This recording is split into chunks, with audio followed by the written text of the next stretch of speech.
Welcome to the Curating Apps for Early Learning series. My name is Beth. I'm a speech-language pathologist, assistive technology consultant, special educator, and former early childhood administrator. I have worked in early childhood education for over 30 years. I've always been an advocate for the use of technology with young children based on success in my own work. But as technology use with children exploded with the introduction of the iPad about 10 years ago, I knew I needed to have research from others to back up my beliefs. This session will provide an overview of current research on and recommendations for screen time and the use of media with young children. Based on this, we will examine what makes an appropriate early childhood app or technology tool, and how to select the most effective early childhood technology learning resources from the thousands of options that are available for our phones, tablets, and computers. Consider this meme found on Facebook recently. Today, 2-year-olds can unlock a phone, open and close their favorite apps all by themselves. When I was that age, I was eating dirt. What are your thoughts as you look at this photograph?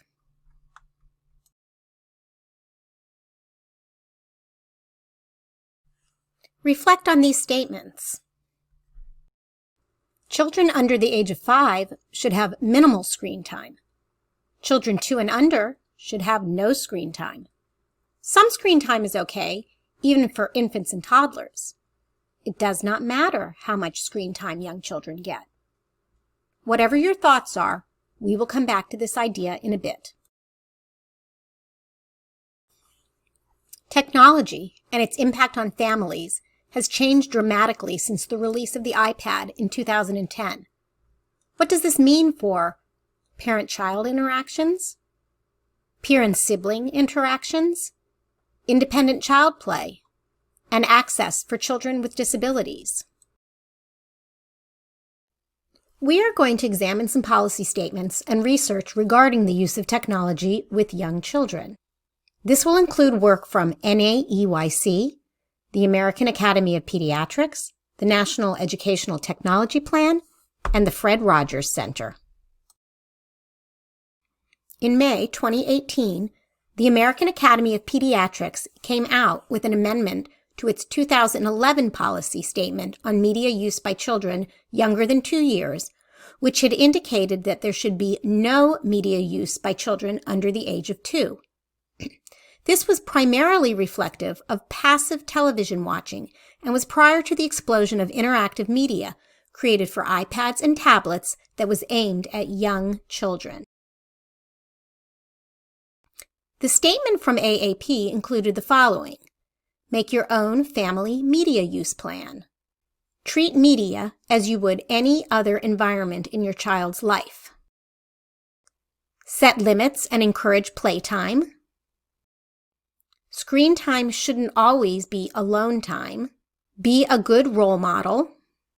Know the value of face-to-face communication. Limit digital media for your youngest family members. Create tech-free zones. Don't use technology as an emotional pacifier. Apps for kids, do your homework. It's okay for your teen to be online. Warn children about the importance of privacy and the dangers of social media. Remember, kids will be kids. Media and digital devices are an integral part of our world today. In 2012, the National Association for the Education of Young Children, in conjunction with the Fred Rogers Center, came out with a policy statement that holds the view that the use of media, particularly multi-touch devices that detect and respond to a child's activation, when used with appropriate guidance, can be a means of encouraging learning and development for children birth to 8 years. They do caution, however, that without guidance, usage can interfere with learning and development. In particular, when looking at children birth to 24 months, the policy states that there may be appropriate uses of technology for infants and toddlers in some contexts. For example, viewing digital photos, participating in Skype interactions with loved ones, co-viewing ebooks, and engaging with some interactive apps. Educators should limit the amount of screen time and, as with all other experiences and activities with infants and toddlers, ensure that any use of technology and media serves as a way to strengthen adult-child relationships. In 2017, Jeremy Boyle of the Fred Rogers Center discussed questions to ask when considering how does a child's interactions with media and technology help strengthen relationships. He looked at relationships in 3 ways. The first is the child's relationship to self. We might ask how the experience helps a child to understand and express themselves and to develop both competence and confidence. Next is the child's relationship to others. How does the experience help a child to connect, collaborate, and share ideas with peers, family, and others? Finally is the child's relationship to the larger world, community, and environment. For example, how might the experience help a child appreciate the natural world or gain understanding and empathy for the lives of people and other creatures near and far? Let's take a moment to reflect. Consider technology applications that you are aware of. How could they strengthen a child's relationship to self? How could technology serve to provide autonomy or increase their understanding of themselves? What about their relationship to others, such as how they communicate or how they interact with family, caregivers, educators, and peers? Consider their relationship to the larger world, community, and environment. What is the world like outside their home? What is their role in that larger world, including caring for the world and understanding of diversity? The National Education Technology Plan, crafted in 2017, states that when integrating educational technology in the classroom, simply consuming media or completing digitized worksheets falls short. While the plan is geared for pre-K through 12th grade, even when considering technology for our youngest students, we need to look at opportunities for active, not passive use, such as media production, simulations, coding, peer collaboration, design, and making global connections. An article from Pediatrics, the journal from the American Academy of Pediatrics, examined the importance of selecting high-quality toys for young children, including digital and electronic toys. It discusses the evolution of toys and the importance of toys and play in fostering development across all domains. They note the blurring of the line between virtual and physical toys and how this can complicate caregiver decision-making in selecting toys. In the report, they state that electronic media have been associated with displacement of play-based caregiver-child interactions and reductions in cognitive and/or language and gross motor activities, with implications for child development and health outcomes. They also state that toys that are most likely to facilitate development are those that are most enjoyably and productively used for play together with an engaged caregiver, because in such contexts, play with toys is likely to include rich language experiences, reciprocal serve and return verbal interactions, and scaffolding. My question for you to consider as we go through this training series is, can these statements be talking about the same toys? Can electronic media be used in a way that non-electronic toys are used for play with an engaged caregiver? One of my favorite quotes is by Lindsay Doherty from her 2015 commentary in U.S. News and World Report. She states, "Step aside screen time, make room for screen purpose." Her point is that it is not the time young children spend in front of a screen, but rather the purpose of that screen usage. Technology is simply another way to communicate, learn, and play. Like any medium, it can provide both positive and negative outcomes. Some things to consider in that purpose behind screen time are, is it purposefully integrated to support learning? Is the use solitary or taking place with others? Is the activity sedentary or mobile? What are the content and features of the media? What is this total screen time involved? Creating content, geocaching, a fitness class, these are all active ways that children and adults can engage with technology. What we know is that play is central to a child's development and learning. Children's interactions with technology and media mirror their interactions with other play materials and include sensory motor or practice play, make-believe play, and games with rules. Therefore, young children need opportunities to explore technology and interactive media in playful and creative ways. Gang, Mason, and Disney in 2017 discussed the need to make participation in a screen experience into a language-rich interactive activity. They discuss 2D to 3D transference, whereas children make connections between what they see on the screen and the real world. Parents and educators are able to do this by replicating screen experiences in real life and making explicit connections to what children see or experience on a screen to the world around them. This includes playing games before and after screen time using objects similar to what is seen on the device, such as blocks or a ball, pointing out and labeling objects in real life that they have seen on TV or on touchscreens, such as animals and flowers. To be effective, this requires multiple presentations, experience, and assistance of language cues to scaffold their understanding. A great example of this would be playing in a pretend or real kitchen as a means of making connections to playing in the iPad app My Play Home.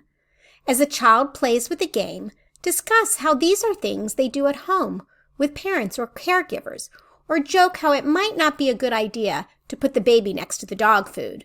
There are so many opportunities to engage in conversation, pretend play, and problem solving with this, and then go back and do many of the same activities in a play or real kitchen. When it comes to young children with disabilities, misconceptions create limited recommendations for assistive technology or alternative and augmentative communication systems for young children. There are no prerequisites for using assistive technology with young children, as evidenced in studies by Dugan and by Wilcox in 2006. Furthermore, children do not need to have an understanding of cause and effect or other cognitive skills before they can effectively use AT devices, as shown by Sullivan and Lewis in 2000 and Kress and Marvin in 2003.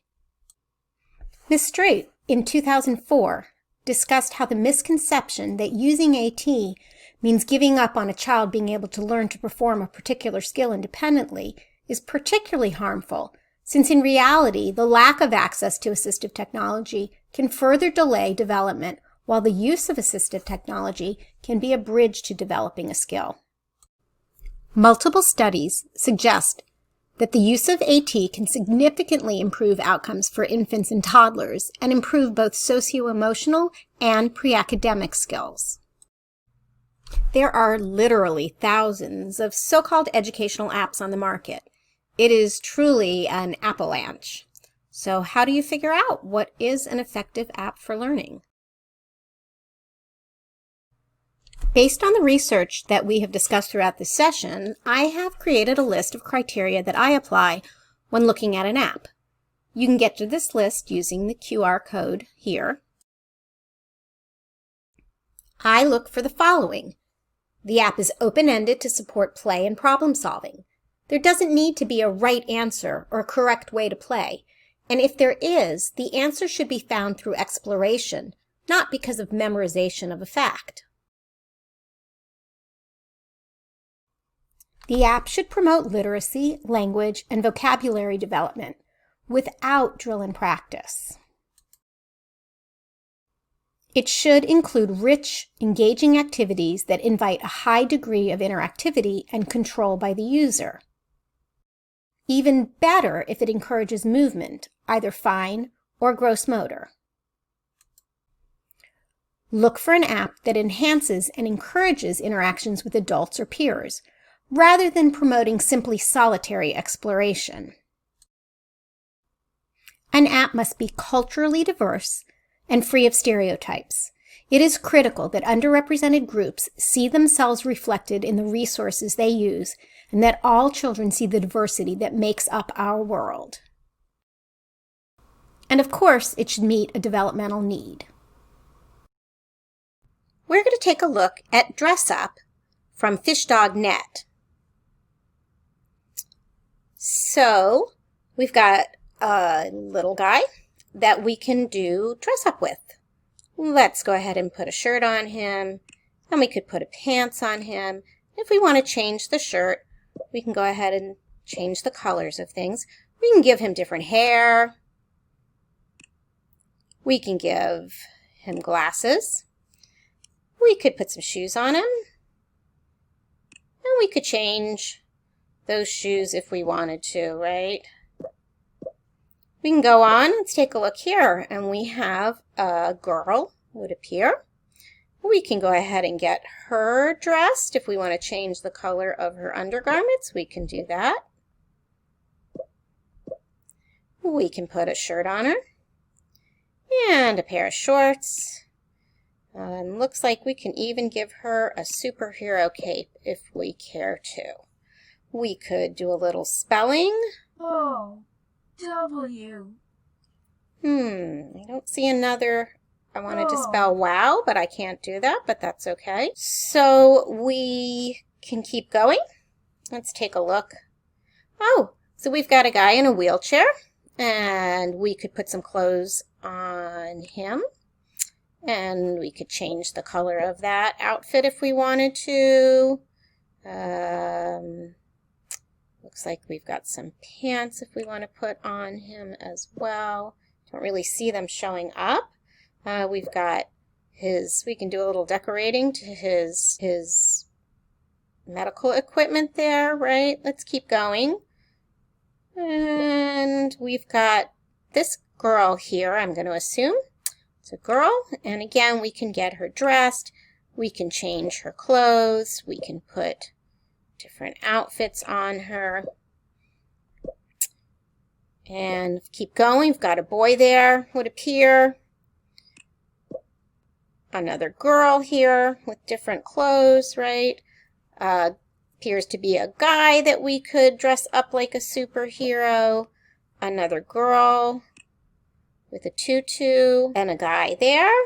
Let's look one more, and it looks to be a girl there in a wheelchair. So we have a fair amount of diversity. We can change skin tone.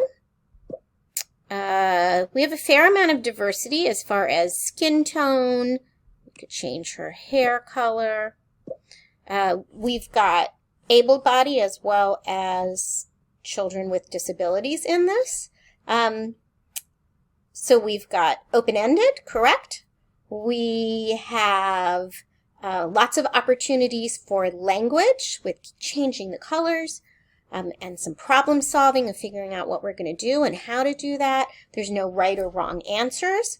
We have the ability to play with this with a peer or with an adult. Doesn't have to be solitary play. Nice for engagement. We've got some diversity going on, and it certainly would meet a developmental need. I would say my only fault with this particular app is that the gender stereotyping, right? I'd like to be able to see the boys have some pink. I could certainly make the girls have blue, but when we look back at the boys, it's not really pink, although I can certainly do purple or stripes on him, right? So I have a little bit of choices. So other than sort of that gender stereotyping, I think this app rates pretty well. What do you think? We will explore more apps, along with strategies to use them effectively with young children, in the next 2 webinars in this series: Early Childhood Technology Apps for Language Development and Early Childhood Technology Apps to Develop Problem-Solving Skills. In the meantime, take a look at what you might have already on your tablet, smartphone, or computer, and see how these apps measure up using the criteria checklist. Thank you for watching this webinar.